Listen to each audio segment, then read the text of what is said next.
Audio numéro 10, première partie.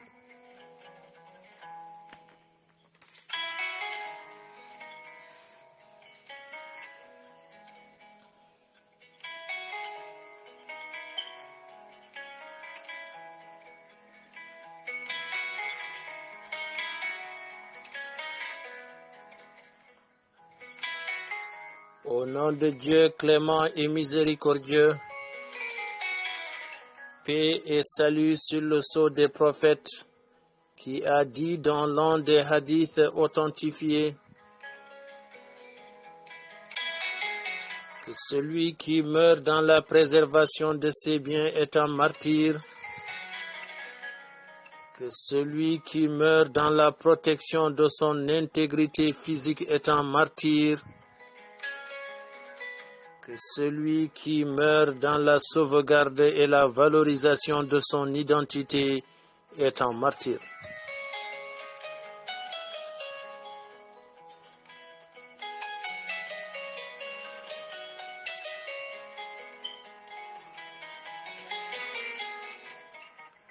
Nos chers auditeurs et auditrices, nous voilà revenus avec la grâce de Dieu pour poursuivre avec vous la lecture du livre témoignage de notre compatriote, l'ex-officier Si Mohamedou, intitulé L'enfer d'Inal, Mauritanie, l'horreur des camps.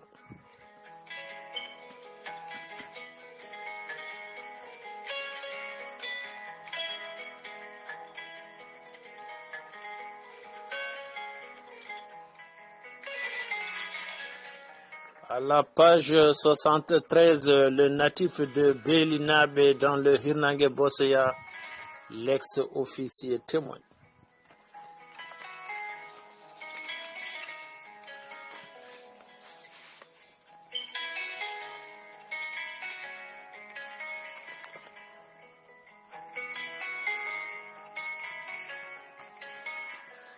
Le Koweït est envahi par l'armée irakienne en septembre 1990.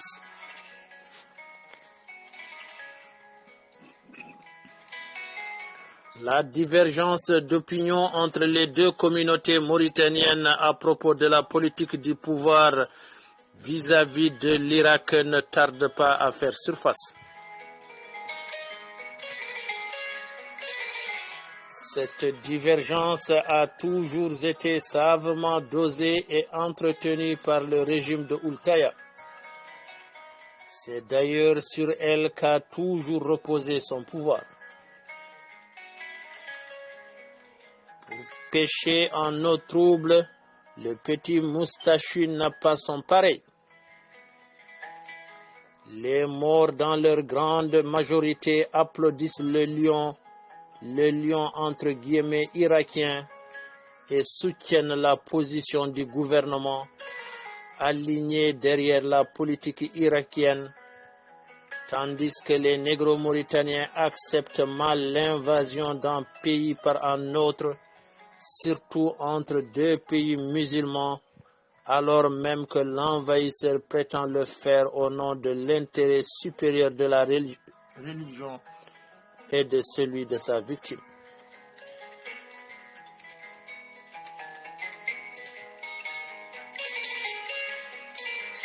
L'Irak ne fait avec un pays arabe que ce que les Arabes accusent Israël de faire et qu'ils condamnent. L'opinion internationale étant tournée vers le Golfe, le petit moustachu met une fois de plus la division au service de son pouvoir raciste. Les arrestations dans l'armée peuvent commencer. Les chefs d'accusation viendront plus tard.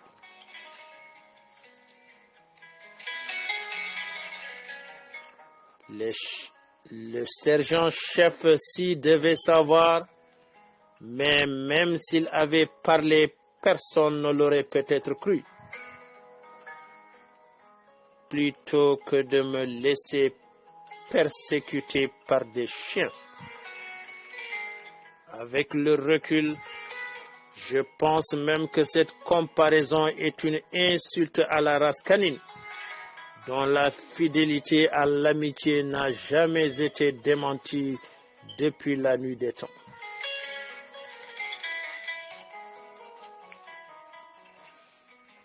Nous discutons toute la journée et nous arrivons à la conclusion qu'il n'y a rien de tout et que toute cette histoire est un vulgaire montage qui atteindra des dimensions que nous sommes loin de soupçonner pour le moment.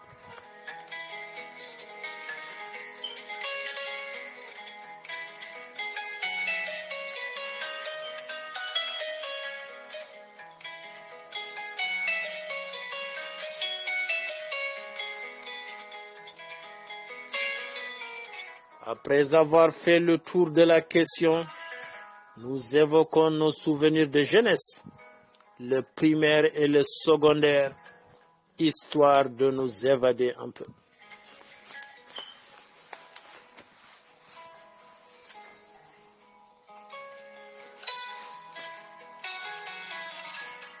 Avec Sal Abdoulaye, je découvre un mode de déplacement original.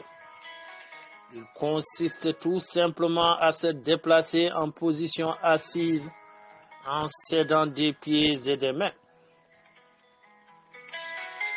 Cette méthode a le mérite d'éviter le frottement de la chaîne contre les chevilles.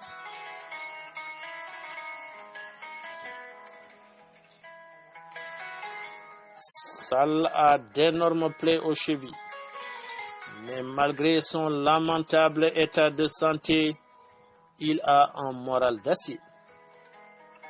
Il parle avec quelques difficultés, le résultat des séances répétitives d'étranglement.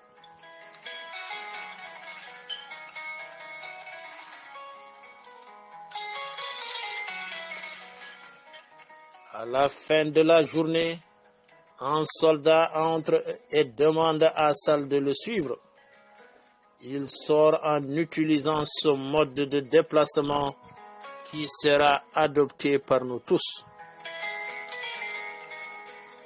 Au moment de sortir, il se retourne et me dit « Tiens bon et bon courage ».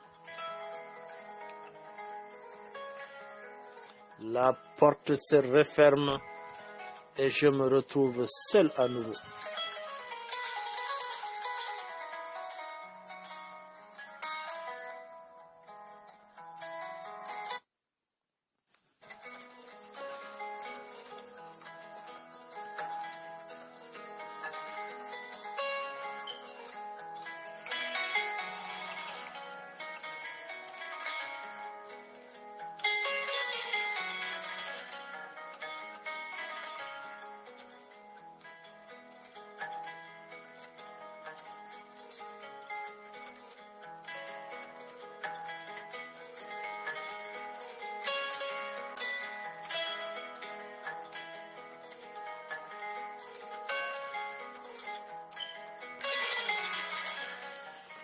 Il y a un petit changement dans l'alimentation.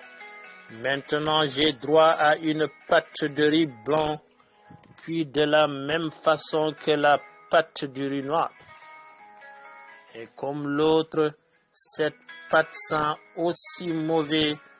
C'est à croire qu'ils y mettent quelque chose pour que cela sente si mauvais. Mais comme je suis maintenant convaincu que je risque de séjourner longtemps en détention et surtout que ce plat de vermicelle n'est pas prêt de se renouveler, mais aussi qu'une grève de la faim les laisserait indifférents, je me dis qu'il faut manger pour tenir le plus longtemps possible.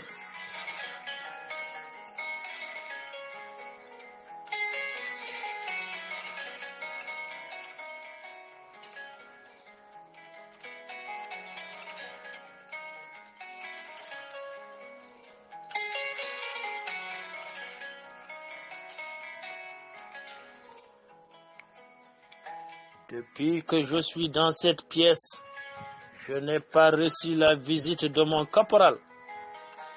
J'avoue qu'il ne m'a pas du tout manqué. Aussi, quand j'entends aujourd'hui sa voix tout près de la porte, mon cœur fait un bond. Je croyais en avoir fini avec lui et que cette porte constituait une barrière entre nous. Mais il faut croire que non.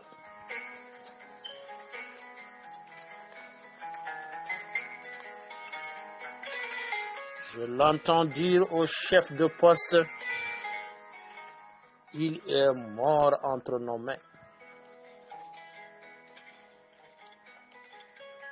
Cette terrible phrase est dite sur un ton de reproche. Ma pensée va aussitôt à mon ami Sal Abdoulaye Moussa et une grande tristesse m'envahit.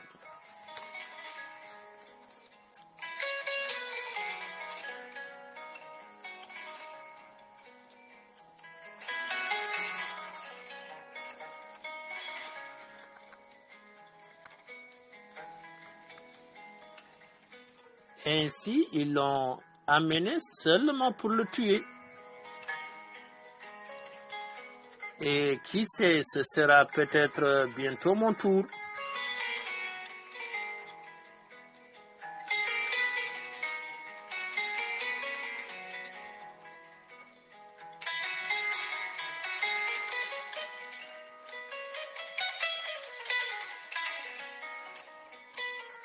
Quelqu'un touche la porte. Je sursaute et recule le plus loin possible dans la cellule.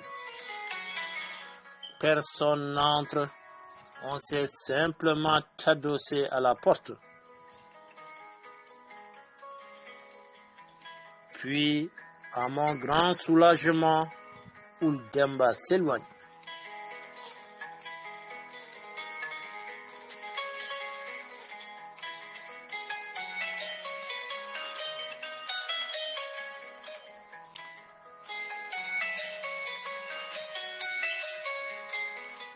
Je ne parviens pas à trouver le sommeil.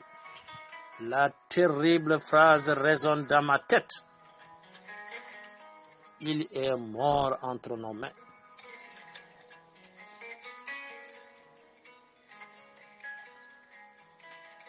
On accuse même l'autre d'être responsable de sa propre mort et au-dessus tout de mourir sans y être autorisé.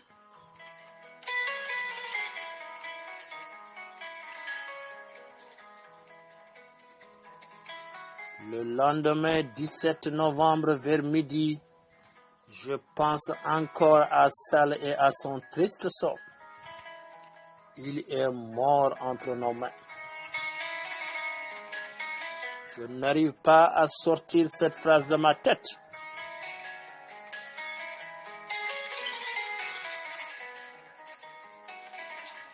Tiens bon et bon courage.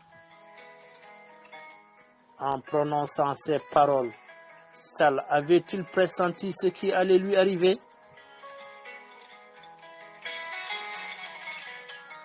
J'en suis là avec mes pensées quand la porte s'ouvre sur le sous-lieutenant Eli. Il appelle le chef de poste, le soldat de première classe Oumar, détache le ceinturon de ce dernier et s'approche de moi. Rude, raconte. Je lui dis que j'ai déjà dit au lieutenant Yezid tout ce que j'avais à dire. Tu n'as rien dit du tout. Tout ce que tu as dit, on le savait déjà. Je ne sais rien d'autre. C'est ce que nous allons voir. Attache-lui les mains, ajoute-t-il à l'intention du chef de poste. Puis, comme pour la première fois, il m'enroule le ceinturon autour du cou, tend en bout aux soldats. Chacun d'eux pose un pied sur mes côtes pour s'en servir comme appui.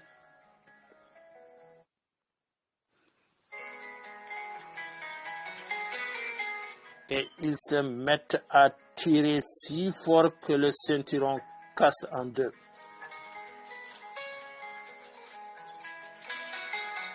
Ellie se met à me taper sauvagement comme si j'étais responsable de la détérioration du ceinturon.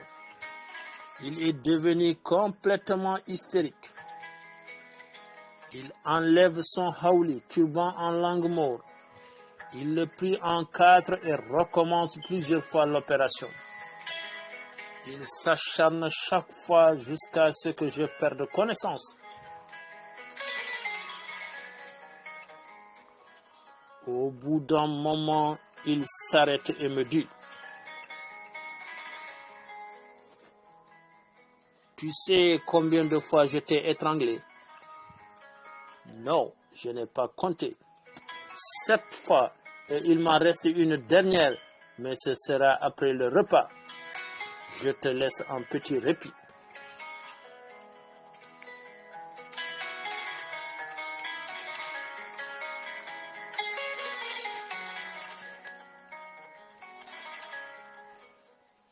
Fin de la première partie de l'audio numéro 10. La deuxième partie pour le prochain.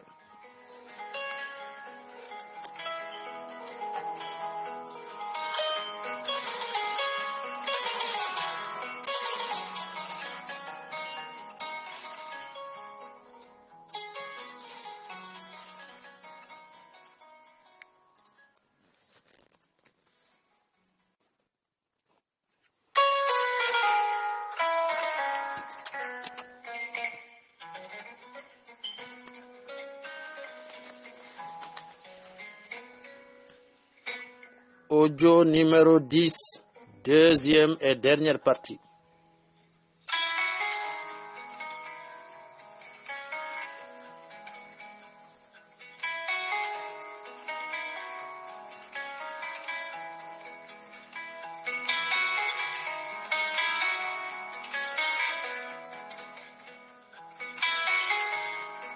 À la page 76, le rescapé de l'enfer d'Inal, Si Mohamedou témoigne.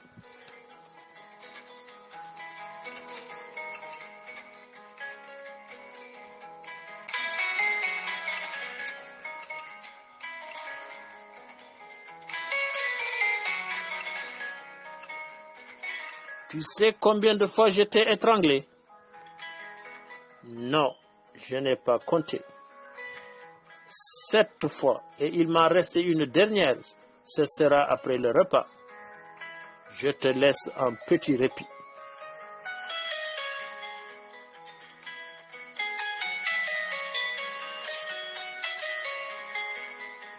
Je voudrais savoir pourquoi toute cette violence. Est-ce que j'ai eu à te faire du mal par le passé? Personnellement, je ne m'en souviens pas. Le plus grand mal que tu m'as fait et que tu me fais encore est d'exister. Il y a longtemps qu'on aurait dû se débarrasser de vous tous. Comme je m'apprête à répondre, il me décoche une gifle du revers de la main. Silence, vrai bâtard. Tu parles seulement quand on te le demande. De toute façon, tu ne parleras plus longtemps. Il est actuellement 13 heures. Je reviens à 15 heures pour t'étrangler une dernière fois et ce sera pour de bon. Sur ce, il me jure 3 fois sur le Coran et réitère sa promesse. Profite bien de ces 2 heures. Ce sont les dernières de ta vie. Il a beaucoup de chance celui qui va reprendre ta femme. Car en plus d'être belle, elle fait bien la cuisine.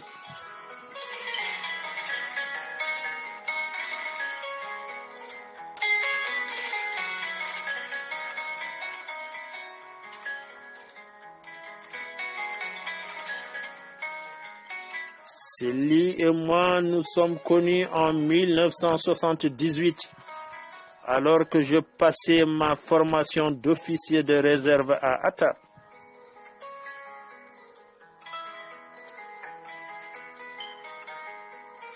J'avais un ami, Ba Alassane, qui venait régulièrement chez elle à Nouakchott, étant un ami de la famille.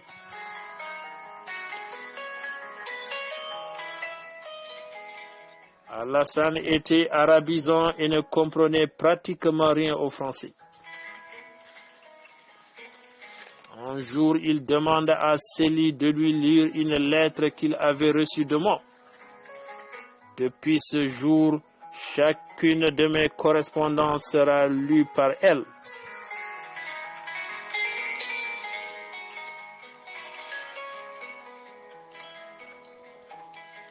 Notre première rencontre ne sera pas très chaleureuse, mais un échange de courrier s'établit petit à petit.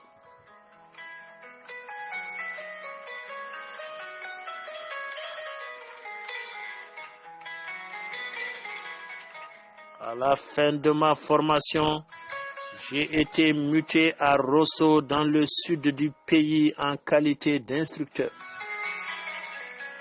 Je faisais alors 2 fois par mois les 204 kilomètres qui séparent les deux villes pour la voir.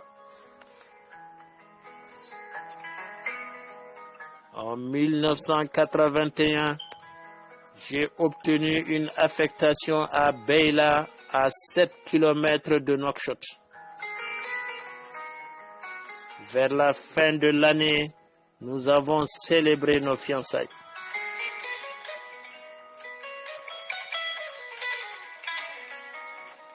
En janvier 1982, j'ai à nouveau été muté à Attar comme instructeur au corps des commandos parachutistes de l'armée sur suggestion du colonel Oulek Hal, alors commandant la 6e région militaire de Nouakchott.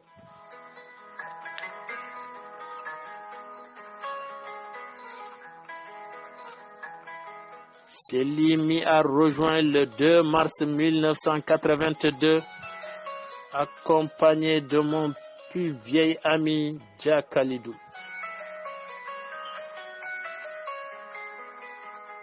Nous y célébrons notre mariage qui ne sera régularisé que le 27 juillet 1984.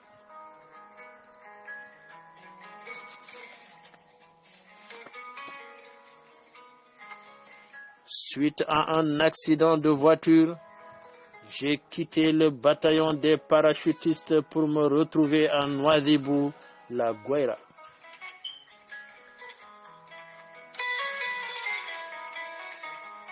Célie a toujours tenu à être à mes côtés, quels que soient les endroits où m'ont conduit mes différentes mutations. La Guaira, Nouadhibou, Boulot Noir et autres îles.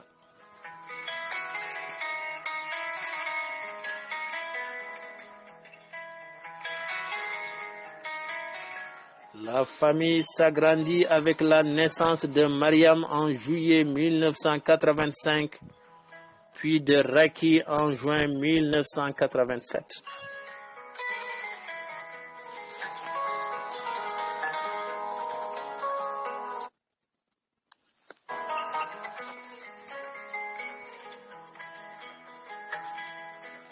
Nous recevions beaucoup d'amis à la maison, des officiers pour la plupart.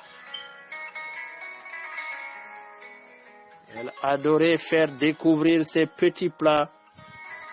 Le lieutenant Sall ne tarissait jamais d'éloges à son égard. Aussi, il lui arrivait souvent de remettre à Célie de l'argent pour acheter les denrées nécessaires parce qu'il voulait manger à la maison avec des amis à qui il désirait faire goûter la cuisine de la maison.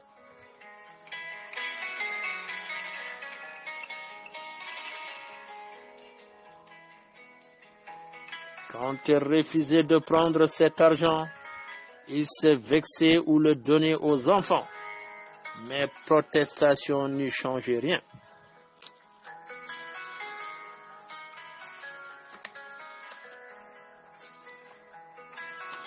C'est dans cet esprit que nous avions accueilli dans la famille les officiers Rava Ul Seyid et Eli Ul Ahmed.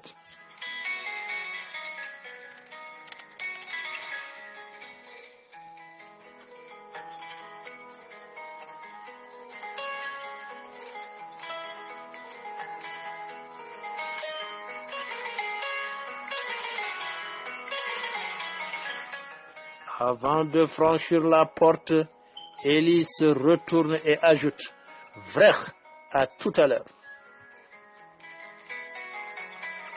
Il revient vers moi pour me donner encore un coup de pied.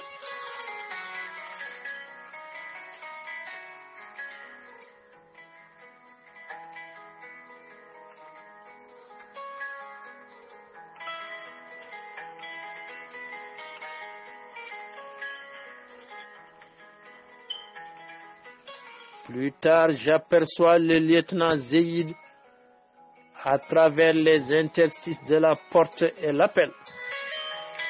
Il demande à Oumar d'ouvrir. Mais comme j'hésite à parler,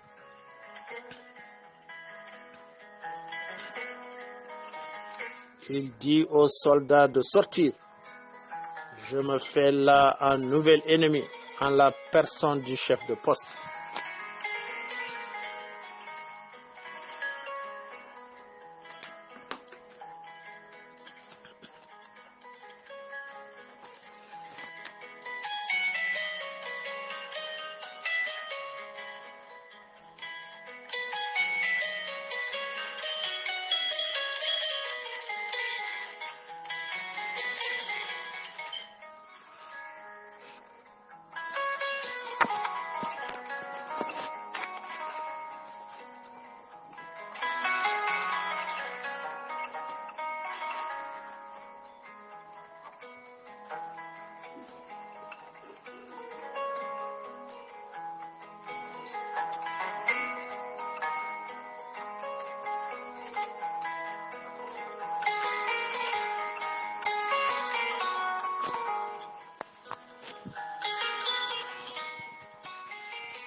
Je le mets au courant des menaces de mort d'Eli.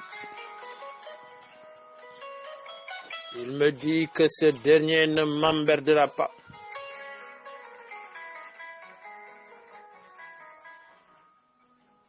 Je ne peux pas savoir qu'Eli est déjà loin d'Inal.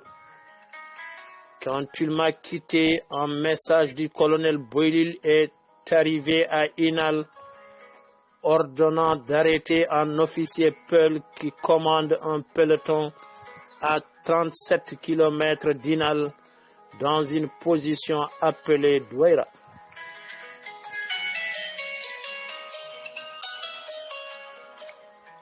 Le même message précise qu'il faut envoyer un officier mort le relever dans son commandement. Étant le plus jeune des officiers, cette mission échoua au sous-lieutenant Eli.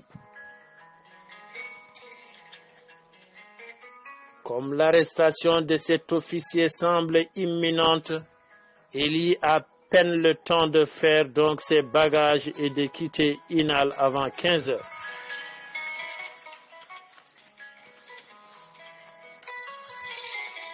Ne sachant rien de tout cela, j'attends avec résignation l'heure fatidique, 15 heures.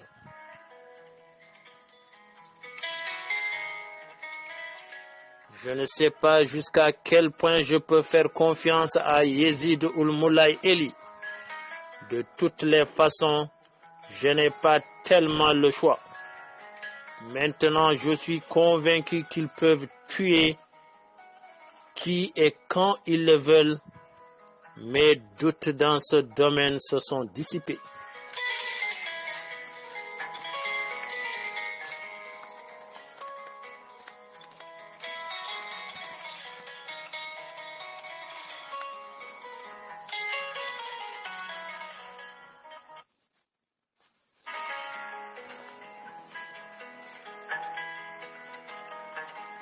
Toujours à la page 79.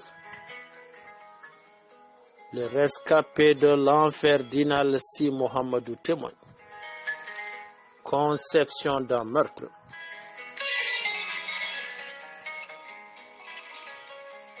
Dans l'après-midi, le soldat de première classe Omar est en discussion avec d'autres soldats près de la porte. Je m'en approche pour écouter.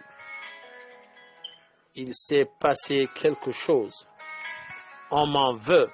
Il faut absolument me sanctionner pour une raison que j'ignore.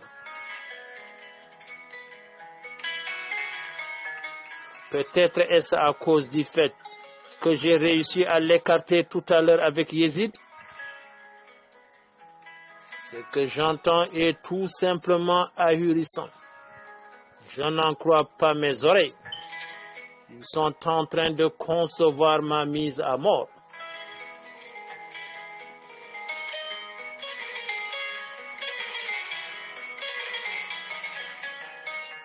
Je ne parviens pas à les voir. Ils doivent être collés au mur, mais pas très loin de la porte. La seule voix que je reconnais est celle du chef de poste. Je ne peux que les écouter échafauder les plans de mon exécution.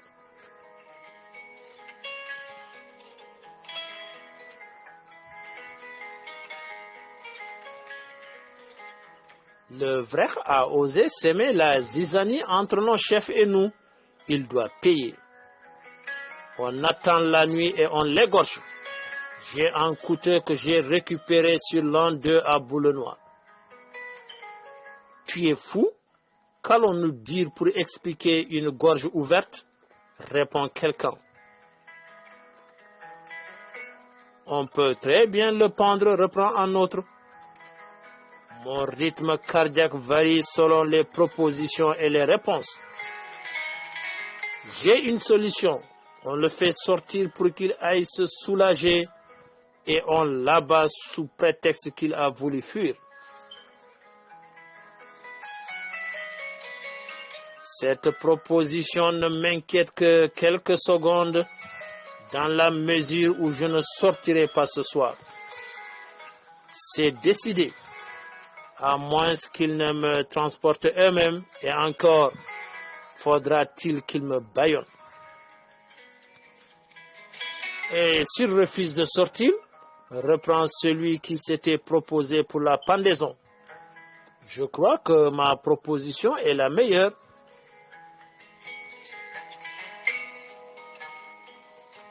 Écoutez, ne vous cassez pas la tête.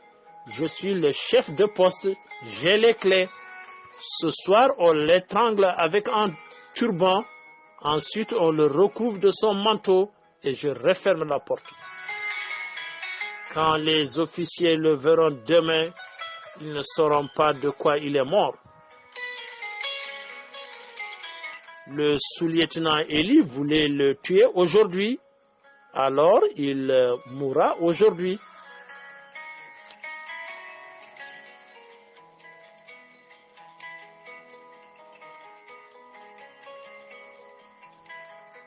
Fin de la deuxième et dernière partie de l'audio numéro 10,